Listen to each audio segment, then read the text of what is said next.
Once upon a time, in a small town nestled between rolling hills and a sparkling lake, there lived a young boy named Elias. Unlike the other children who chased butterflies and played by the river, Elias's life was a bit different.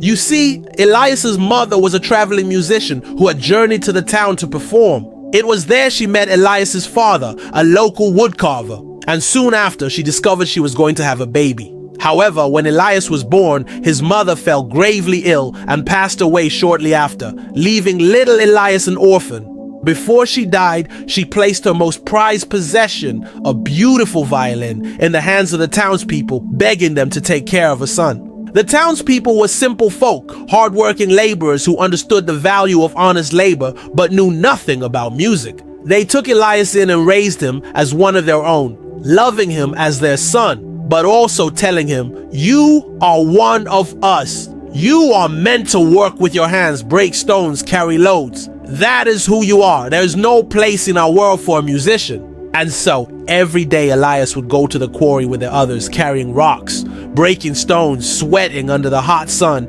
and returning home exhausted. As he passed the old violin tucked away in the corner of the room each day, he couldn't help but feel a strange pull in his chest. But he pushed those feelings aside, telling himself, "That's not for me, I'm just a worker."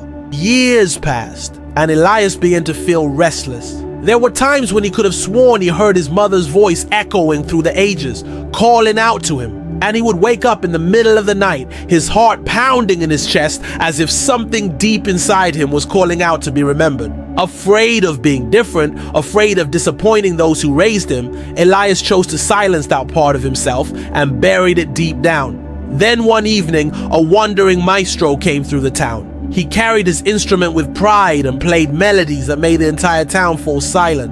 Elias stood among the crowd, tears filling his eyes. It was as if the music spoke directly to his bones. The maestro saw the emotion on Elias's face and later approached him. "Why do you look at me as if you've lost something?" he asked. Elias stammered, "Because I feel what you play, but I don't know why."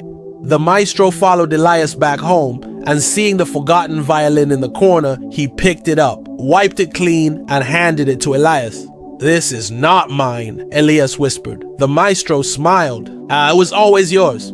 You've just forgotten who you are." When Elias touched the strings, clumsy at first, a deep recognition awakened in him. He wasn't merely a laborer, he was the son of a musician. Music was in his blood. From that day on, Elias never looked at himself the same way. He realized he had spent years living under the labels given to him by others. Labels that chained him to an identity that was never truly his.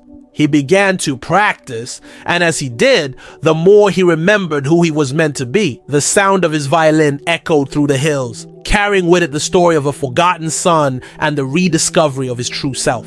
Like Elias, many of us live under names, roles, and expectations that society has given us. You're not smart enough, you're not creative, you're just ordinary. We wear these labels until we believe them, yet deep within us there is a hidden violin, our true gift, our true identity. All it takes is one moment of awakening to realize you were never meant to be what society told you to be. You were meant to be who you already are. Don't let the world define you. Find your violin and pick it up, play it. The world is waiting for the sound only you can make.